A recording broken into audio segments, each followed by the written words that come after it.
Hi, I'm JP and I create cinematic cultural portraits. And now so does Midjourney, and they're pretty incredible. So I decided to challenge the AI to see who could create the best art. Let's see how that went. I've been photographing the same group of Mexica dancers for almost 10 years now.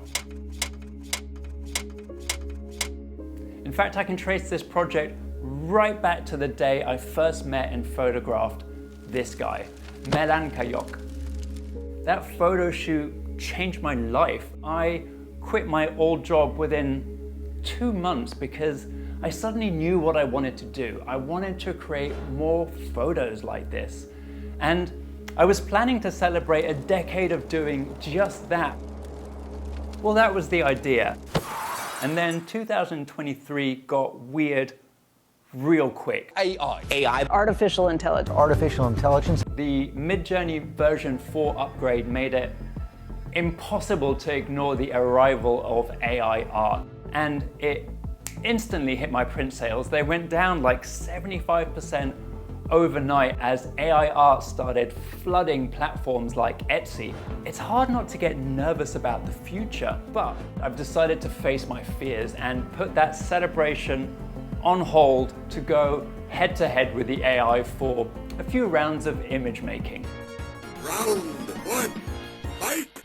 Here's how this is going to work. I'll describe a concept I want to create. I'll then feed that text prompt into Midjourney, pick my favorite variation, and try and create my own interpretation of that image.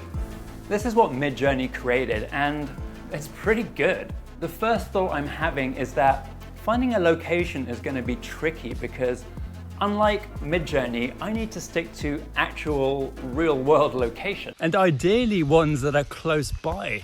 The town I live in is surrounded by jungle, but it's dry season around here now, so it hasn't rained in almost 5 months, and most of the ground vegetation, as you can see, has totally died off. So the jungle around here doesn't look anything like the one that the AI dreamed up. Luckily though, I know a spot that's just up ahead that I'm really hoping will be a perfect match.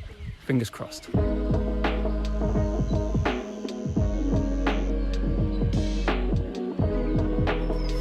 Okay, so this is a spot we're going to use. Just like the AI image, it has a narrow path surrounded by vegetation. And there's also some good light coming in from behind me that'll backlight the model.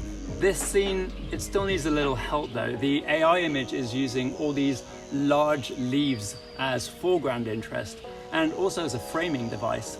And that looks really good, but there are no leaves like that anywhere around here. It's just these baby palms.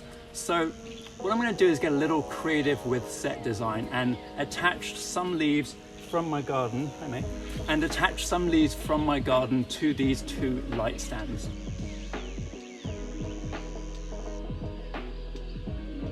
Next up is lighting, and I'm worried that my photo might fall a little short here because this AI art looks amazing, but again, it's not rooted in reality.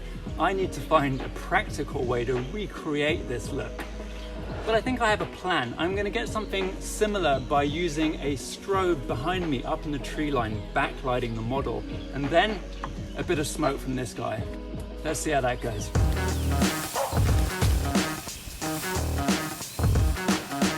All right, we're done, and I'm pretty happy with how it went. This is the final image. And you can see that the lighting actually worked out really well. It's really similar to the AI image. I think what I love best though is the color grade I ended up using. To get that duotone look similar to the Midjourney image, I actually chose a gradient map at about 60% opacity so that the original colors would still shine through a little. I'd say this was a pretty close round, but I would love to hear what you guys think in the comments. AI has actually been creeping into our creative workflows for years now. The reason we never felt threatened before is because until recently it was taking the shape of tools that helped us create. This is very different. It's not just a tool to help you create, it's an entirely new creator. And yeah, that's unsettling as hell.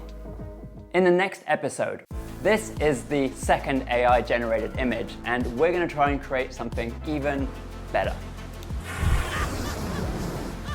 I'm a little nervous about this one.